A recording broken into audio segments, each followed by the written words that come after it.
Mike here, and in today's video we take a look at each of the horrifying monsters found in the original Resident Evil game, or more precisely the 2002 remake, which not only included the horrors found in the original 1996 release, but also added in a few new terrors of its own.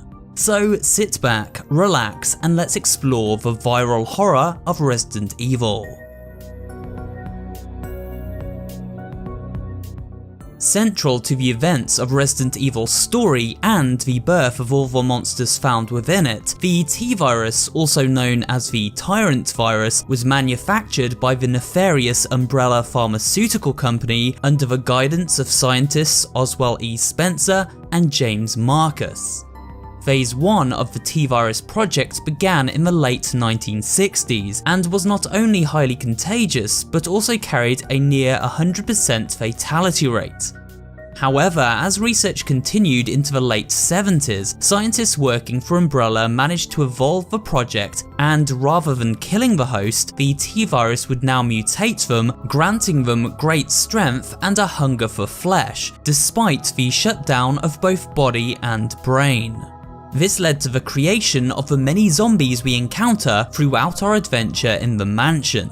As research continued into Phase 2, animals were also experimented on to create workarounds to the brain damage inflicted upon test subjects during Phase 1. This led to the creation of mutated beasts such as the Hunters that would eventually escape and run rampant. These animals, unlike their zombie counterparts, retained intellect and proved highly capable adversaries. By the mid-1980s, work on the T-Virus had advanced significantly and reached Phase 3, now able to create hyper-intelligent mutations of great strength that could be used as military weapons under the right circumstances. These were dubbed Tyrants. Now we have a basic understanding of Umbrella and its viral experiments, let's take a look at each of them in turn and their place within the story of Resident Evil. There are two types of zombie to encounter as we make our way through the creepy halls of the Spencer Mansion. Type 1 are slow moving, staggering forward as they loudly moan for human flesh.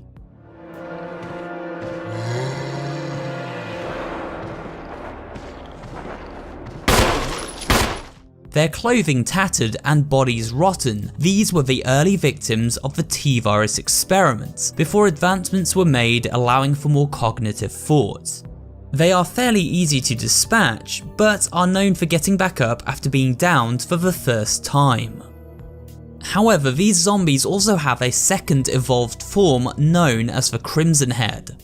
Upon returning to the resting place of a downed zombie, you'll note the body has mutated. The hands now feature sharp clawed fingers and the body a red skin tone. These evolved zombies were the result of a lab accident whereby a strain of the T-Virus known as the E strain was leaked and came in contact with the staff, mutating the infected humans further still after death. Crimson Heads are highly dangerous, able to move at great speeds and kill in seconds using their clawed hands.